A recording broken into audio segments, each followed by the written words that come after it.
Leo Tolstoy, one of my very favorite authors, tells a story about a queen who thought she had figured everything out. Well, she thought she knew how to figure everything out. She'd come up with 3 questions, and she realized, if I knew the answer to these 3 questions, I could do anything. If I only knew these 3 questions, and the first thing she wanted to know was, what is the right time to begin something? Who are the right people to listen to, and what is the thing I should be doing? And once she had locked in on these questions, it sort of began to consume her. She put a bunch of energy into trying to figure out the answers to these 3 questions, but then she couldn't get there on her own. So she decided she'd offer a great reward to anybody who could help her solve these questions. And so, of course, in her land, people came from far and wide to try to help her. And for that first question, when's the right time? People brought in elaborate tables. They used astrology, and others used astronomy. They tried to figure out what is the exact time to begin something. But someone else could always poke a hole in anybody's answer. So it didn't seem like they were getting very close to that second question, who is the right person to listen to? People came and some said, you should listen to your most trusted advisors or counselors. Somebody suggested she should consult the priests. Others said doctors or teachers. They've amassed a great amount of wisdom after having taught for so long. And a few even argued that she should listen to her most trusted warriors. To the third question, what's the most important thing to do? Some said science. Others said she should be involved only in diplomacy or economic planning. Some suggested worship. It was probably the same person who suggested a priest. But she was getting frustrated because none of the answers seemed to align and none seemed to be zeroing in on a clear way to answer these 3 questions.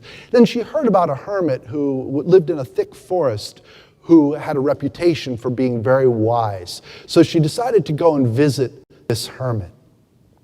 She also had a reputation for only seeing common people. So the queen took her royal guard, rode deep into the forest, but before reaching the hermit's hut, she dismounted from her horse, put on a robe to sort of hide her regal look, and told her guards they had to wait back. And then she walked up, and in the clearing where the hermit's hut was, she saw this hermit digging. She looked up and said, "Good morning," and then went back to digging. The queen said, "Oh, wise hermit, I've come to ask if you could answer my 3 questions. Who is the right person to listen to? What is the right time to begin something? And what should I be doing?" The hermit had stopped digging long enough to listen, but then just rubbed her hands off on her robe or apron. I'm wearing a robe, sorry. And rubbed them off on her apron and then went back to digging.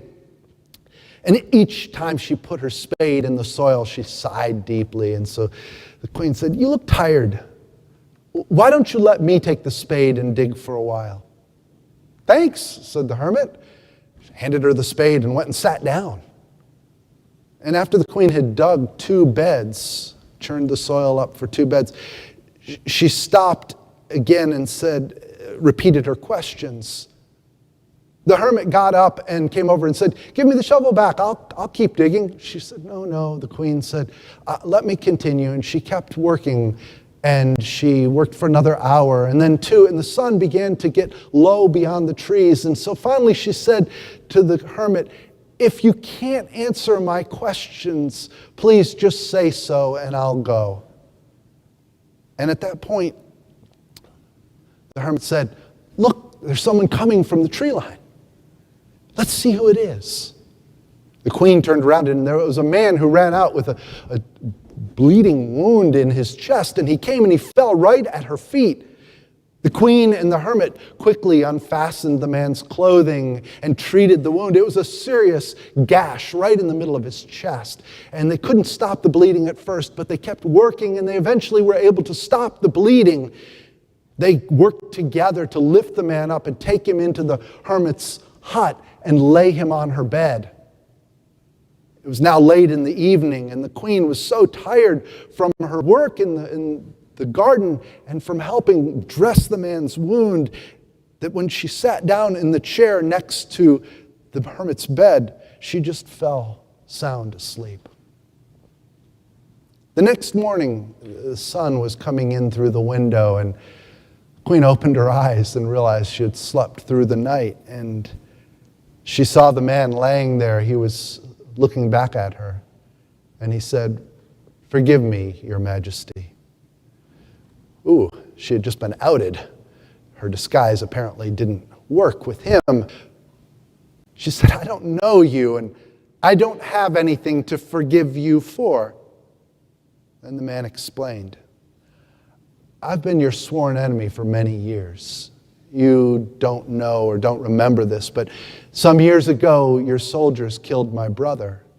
And I've been trying to figure out a way to exact revenge, to avenge my brother's death all these years. And I heard about your quest to find the answers to your questions.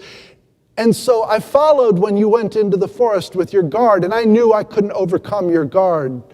So I waited until you had reached a place where you would have to come back, and I set an ambush there for you.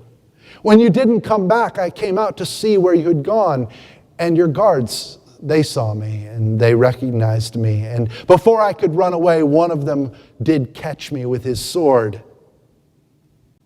Now you've saved my life. If I live, and if you wish it, I will be your most faithful servant for the rest of my life." Well, the queen was really happy to have made peace with an enemy so easily. And to have gained him as a friend was even, that's icing on the cake. And she stood in more of a queenly voice, said, "This very day I will have my physician attend to your wounds. And I would like to have you as a friend and an ally.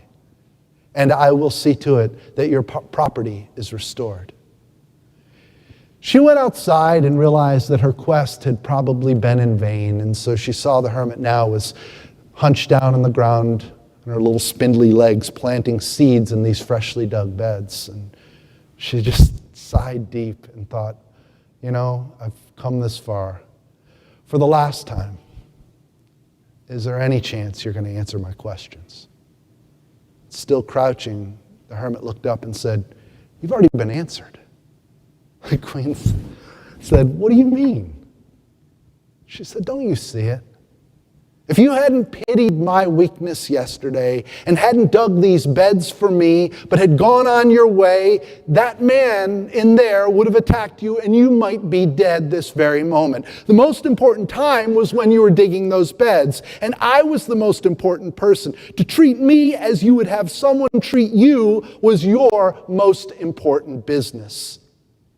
Afterwards, when that man ran to us, the most important time was when you were attending to him. If you hadn't bound up his wounds, if you hadn't attended his cuts, he would have died without making peace with you.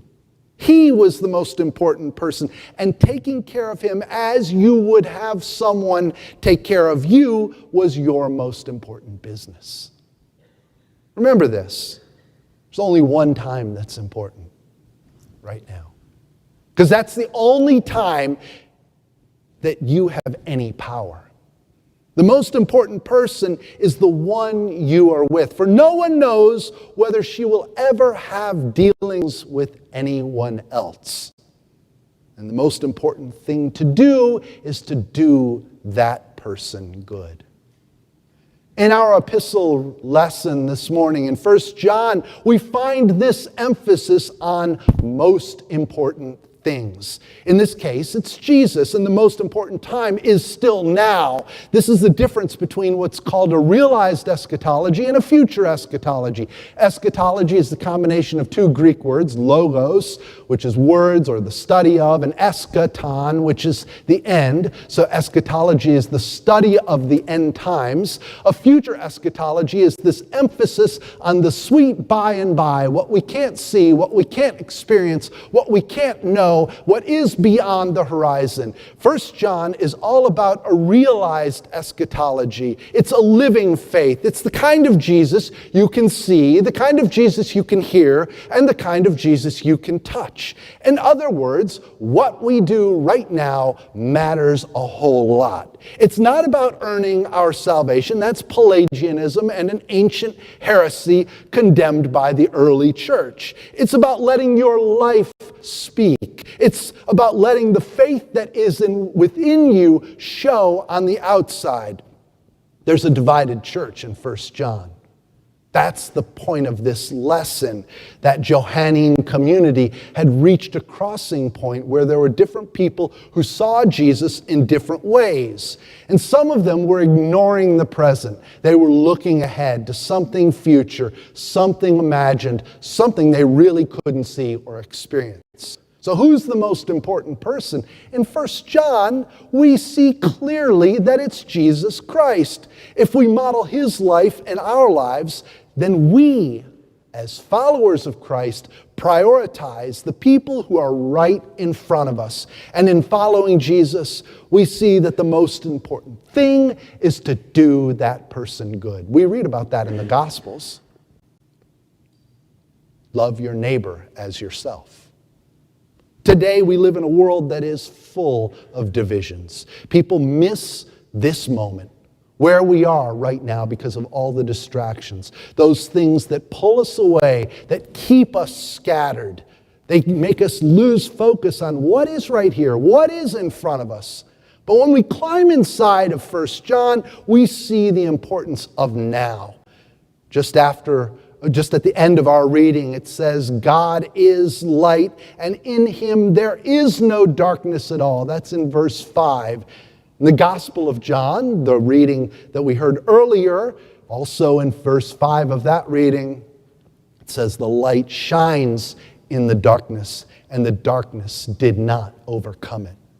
God's light isn't reserved for some imaginary future, some sweet by and by. God's light can shine in the darkness of this world today, in the darkness of this moment, in the darkness of whatever is happening in your life, whatever is difficult in your life. God's light can shine beyond the big things, the mass shootings. God's light can shine in the windy, rainy darkness of a hurricane, and God's light can shine in the aftermath when people come together to try to put the pieces back again.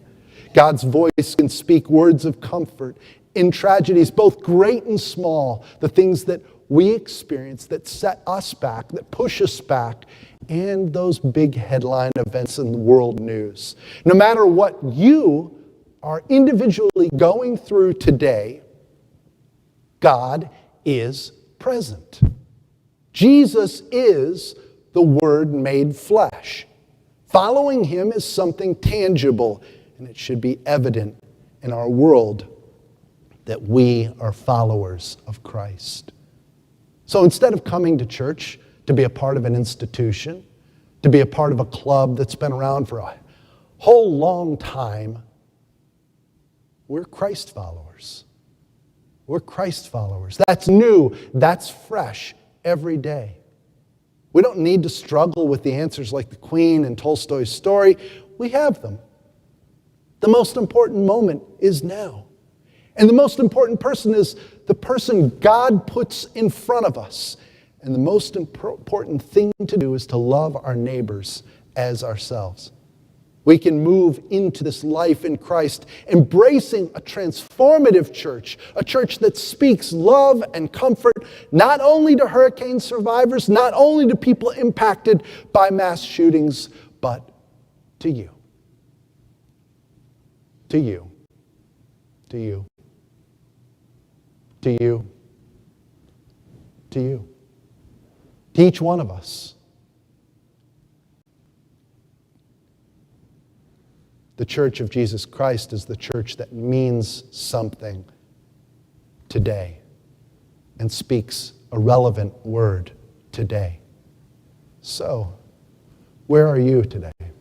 How are you today? What are you going through? What are you facing? What do you encounter? Because you don't face it, you don't encounter it, you don't experience it alone. God is speaking. We just got to open our ears. God is showing us the path. God is putting those in front of us. We need to open our eyes to see. Amen.